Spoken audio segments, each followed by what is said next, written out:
Presenting Brian and Charles. इस कहानी की शुरुआत में हमें ब्रायन नाम के एक इन्वेंटर को दिखाया जाता है जो पहाड़ियों के बीचों बीच बहुत ही आइसोलेटेड घर में रहता है। दूर दूर तक कोई भी नहीं है। ब्रायन हमेशा नई नई चीज़ें बनाता है। उसने अपने घर में अपनी इन्वेंशन से बहुत सारी चीज़ें बनाई होती है जो उसे रोज़मर्रा की ज़िंदगी में कामों में बहुत ज़्यादा हेल्प करती है। साथ ही ब्रायन ने एक आम ट्राई साइकिल को फ्लाइंग ट्राई साइकिल बना दिया होता है जिसमें उसने एक बहुत बड़ी क्लॉक लगाई है ताकि जब भी किसी को वक्त देखना हो तो वो अपना सर उठाए और वक्त देख ले। लेकिन आज तक उसने इसे फ्लाई नहीं किया और अब ब्रायन अपने एक्सपेरिमेंट को टेस्ट करता है, लेकिन उसका एक टेस्ट फेल हो जाता है क्योंकि वो उस ट्राई साइकिल को उड़ा नहीं पाता। ब्रायन के बहुत सारे एक्सपेरिमेंट्स फेल हो जाते हैं लेकिन वो कोशिश करना नहीं छोड़ता। एक दिन जब वो कहीं से आ रहा होता है तो रास्ते में वो कचरे में बहुत सारी चीजें देखता है जिसमें उसे एक मैनीक्विन का हेड मिलता है। उस हेड को देखने के बाद उसके मन में आइडिया आता है क्यों ना वो एक रोबोट बनाए, एक आर्टिफिशियल इंटेलिजेंस। और उस मैनीक्विन के हेड को लेकर वापस वो अपनी वर्कशॉप में आ जाता है जहाँ पर उसके पास जितना भी सामान होता है उस सारे सामान से वो उस मैनीक्विन के हेड से एक अजीब सा रोबोट बनाता है। लेकिन बहुत कोशिश करने के बाद भी वो एक्टिवेट नहीं होता। ब्रायन लगातार उस पर काम करता रहता है और एक सुबह उसे चार्जिंग पर लगाकर वो सामान लेने दुकान में जाता है। रास्ते में उसे हेजल नाम की एक लड़की मिलती है जो ब्रायन को बताती है कि शहर में जल्दी एक बहुत बड़ा फेस्टिवल होने वाला है। इस फेस्टिवल में यहाँ के लोकल लोग उस चीज को जला देते हैं जिस चीज से उनकी बुरी यादें जुड़ी होती है। और अब ब्रायन पूरा दिन सफर करने के बाद रात को जब घर आता है तो आसमान में बिजली चमक रही होती है और तभी उसकी नजर घर के बाहर जाती है जहाँ पर वो देखता है कि जो रोबोट उसने बनाया था वो वर्कशॉप के बाहर डरा डरा घूम रहा होता है क्योंकि आसमान में बिजली चमक रही है। ब्रायन को ये देखकर बहुत खुशी होती है कि जो रोबोट उसने बनाया था अब वो पूरी तरह से एक्टिवेट हो चुका है। वो रोबोट को अपने घर के अंदर ले आता है। अब जब अगली सुबह वो उठता है तो देखता है कि रोबोट अपनी जगह पर नहीं है। वो उसे पूरे घर में ढूंढना शुरू कर देता है और तभी उसका रोबोट उसके सामने आता है। इसके हाथ में इंग्लिश डिक्शनरी होती है, यानी कि उसने इंग्लिश लैंग्वेज को सीख लिया है, इसीलिए वो ब्रायन से बात कर सकता है। ब्रायन उसे बताता है कि मैंने पूरे 72 घंटे लगाकर तुम्हें बनाया है। दरअसल इस रोबोट का जो धड़ होता है वो आधा वॉशिंग मशीन से बना हुआ है। और अब ब्रायन इसे एक नाम भी देता है जो होता है चार्ल्स। रोबोट अपना नाम पाकर बहुत खुश होता है। इसके बाद ब्रायन रोबोट को यानी कि चार्ल्स को बाहर ले जाता है और अपनी प्रॉपर्टी दिखाता है। तभी चार्ल्स देखता है कि पेड़ के ऊपर कुछ क्रोज हैं जिन्हें देखकर वो डर जाता है, पर ब्रायन उसे समझाता है कि ये सिर्फ पक्षी हैं, ये तुम्हें कोई भी नुकसान नहीं पहुंचाएंगे। चार्ल्स ब्रायन से पूछता है क्या ये दुनिया इतनी है। ब्रायन कहता है कि नहीं, ये दुनिया बहुत बड़ी है लेकिन तुम्हें दुनिया से बचकर रहना होगा, उनसे तुम्हारी जान को खतरा है। और इसके बाद वो चार्ल्स को अंदर ले आता है। अब रात हो जाती है। ब्रायन सो जाता है लेकिन चार्ल्स पूरी रात लेटे लेटे सिर्फ यही कहता है I am sleeping, I am sleeping. अब सुबह हो जाती है और ब्रायन चार्ल्स को बताता है कि उसे बाहर कुछ काम है, उसे किसी से मिलने जाना है, इसीलिए उसे घर पर अकेले ही रहना होगा। हालांकि चार्ल्स घर पर अकेले नहीं रहना चाहता, वो भी ब्रायन के साथ बाहर जाना चाहता है, पर ब्रायन कहता है कि नहीं, अभी तुम बाहर नहीं जा सकते और उसे घर पर अकेला छोड़कर वो हेजल से मिलने के लिए जाता है। हेजल के साथ कुछ वक्त बिताने के बाद जब वो घर वापस आता है तो चार्ल्स उसे देखकर बहुत ज्यादा खुश हो जाता है। साथ ही चार्ल्स ने अपना, ब्रायन का और अपने घर के बाहर के गार्डन का एक पिक्चर भी ड्रॉ किया होता है क्योंकि चार्ल्स को ड्राइंग करने का बहुत शौक है। अभी दोनों के दोनों एक दूसरे के साथ बहुत अच्छा टाइम स्पेंड करते हैं। दरअसल ये दोनों ही एक दूसरे की कंपनी को बहुत इंजॉय करते हैं। रात को डिनर करने के बाद ये सो जाते हैं। अगली सुबह ब्रायन जब ब्रेकफास्ट बना रहा होता है तो ये दोनों के दोनों डांस भी कर रहे होते हैं और तभी इनका दरवाजा कोई नॉक करता है। दरवाजा नॉक होने की आवाज से चार्ल्स कुछ ना कुछ बड़बड़ाना शुरू कर देता है। ब्रायन से कहता है कि तुम्हें चुप रहना होगा और अब ब्रायन दरवाजा खोलता है। बाहर एक आदमी होता है जो यहाँ पर मीटर रीडिंग लेने के लिए आया होता है। ब्रायन कहता है कि तुम बाद में आ जाना। वो आदमी कहता है मैं बाद में आऊंगा तो उसके चार्जेस अलग से लगेंगे, इसीलिए ब्रायन उसे घर के अंदर लाता है। और अब ब्रायन चार्ल्स को देखता है जिसने अपना सर अपनी बॉडी के अंदर छुपा लिया होता है। इसके बाद वो आदमी मीटर रीडिंग लेता है और तभी उसकी नज़र चार्ल्स पर जाती है। वो ब्रायन से पूछता है कि ये क्या है। वो बताता है कि ये खराब वॉशिंग मशीन है। वो आदमी उसके घर से चला जाता है। ब्रायन और चार्ल्स दोनों हमेशा एक दूसरे के साथ खेलते रहते हैं। ये अपने घर के बाहर घूमते भी हैं, साथ ही रात में पिलो फाइट भी करते हैं। अब एक दिन जब ब्रायन ने टीवी चलाया होता है तो उसमें एक आदमी एक कंट्री के बारे में कुछ बता रहा होता है।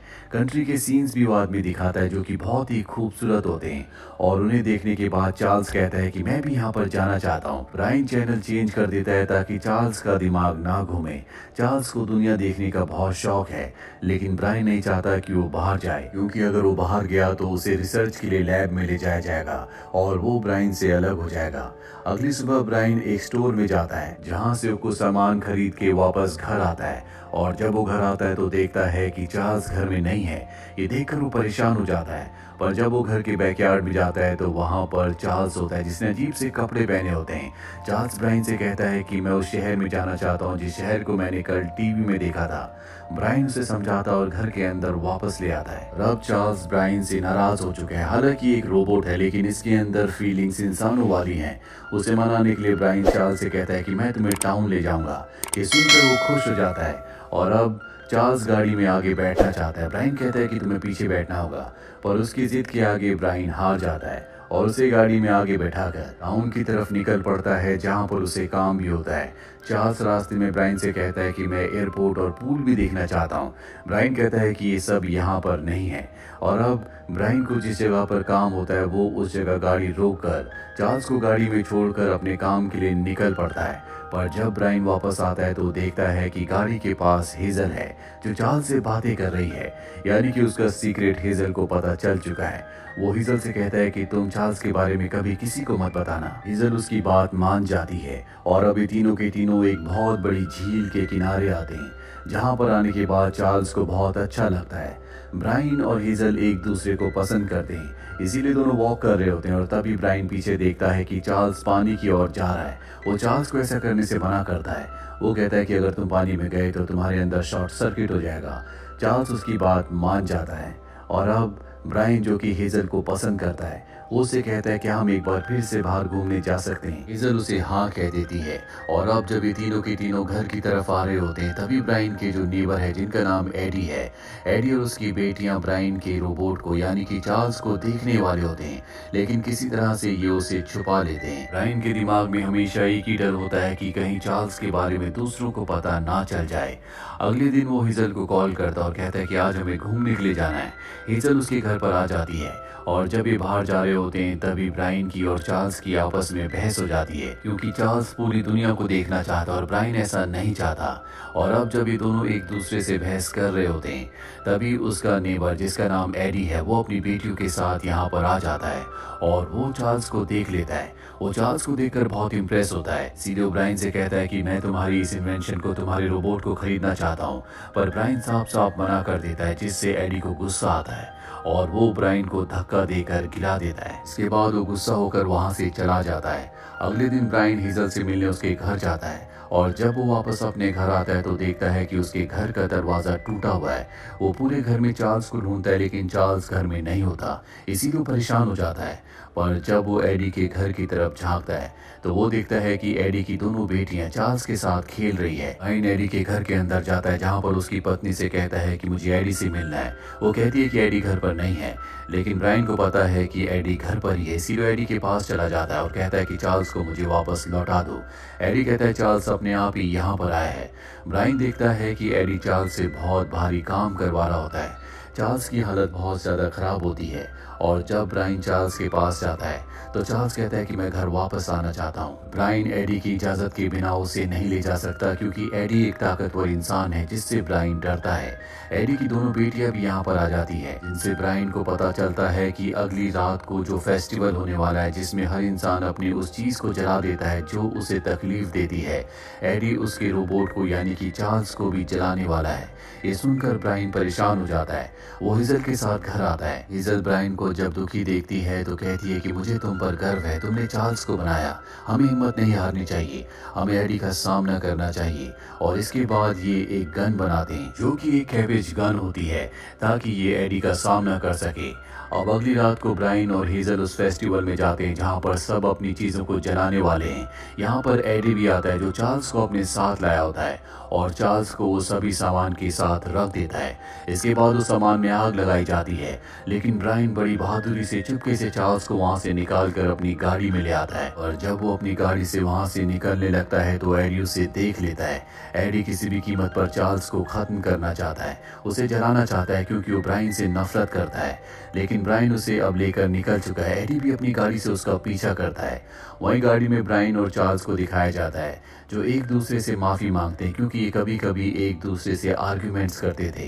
यानी कि इन दोनों के बीच में प्यार तो था पर कहीं ना कहीं ये एक दूसरे को नहीं समझ पा रहे होते। और ब्रायन जिसने की कैबेज गन बनाई है उस कैबेज गन से एडी के ऊपर हमला करना चाहता है, लेकिन अधिकतर ब्रायन की जो इन्वेंशंस होती है वो काम नहीं करती, इसीलिए उसकी कैबेज गन भी काम नहीं कर पाती। और एडी एक बार फिर से ब्रायन को पकड़कर चार्ल्स को वापस उसी जगह पर ले आता है जहां पर सब अपनी चीजें जला रहे हैं। ब्रायन एडी को रोकने की कोशिश करता है लेकिन एडी उस पर हमला कर देता है। लेकिन इससे पहले कि वो ब्रायन को नुकसान पहुंचाता, चार्ल्स उस कैबेज गन को ठीक कर देता है और उस कैबेज गन से चार्ल्स एडी और उसकी फैमिली के ऊपर हमला करता है। कैबेज से चोट बहुत जोर से लगती है, इसीलिए एडी अपनी फैमिली के साथ यहाँ से निकल जाता है।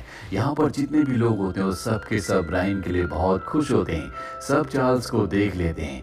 और अब अगली सुबह दिखाया जाता है जहाँ पर ब्रायन और चार्ल्स एक दूसरे के साथ बैठे होते हैं और तभी ब्रायन चार्ल्स को एक टिकट दिखाता है। ये टिकट वर्ल्ड टूर का होता है जो कि उसने चार्ल्स के लिए खरीदा है। और अब ब्रायन और हेजल चार्ल्स को लेकर एक रेलवे स्टेशन जाते हैं जहाँ पर अब चार्ल्स यहाँ से निकल जाएगा। ब्रायन चार्ल्स को अपने गले से लगा लेता है। चार्ल्स हेजल को और ब्रायन को एक पिक्चर देता है जो उसने खुद ड्रॉ की होती है और ये ब्रायन की और हेजल की होती है। तो देखकर इन्हें बहुत खुशी होती है और अब चार्ल्स यहाँ से ट्रेन पकड़कर अपने सपने को पूरा करने के लिए निकल जाता है। जैसा कि वो हमेशा से पूरी दुनिया देखना चाहता था, अब वो पूरी दुनिया देख सकता है। और इसी के साथ ये फिल्म, ये कहानी यहीं पर खत्म हो जाती है। उम्मीद करते हैं कि ये कहानी आपको पसंद आई होगी।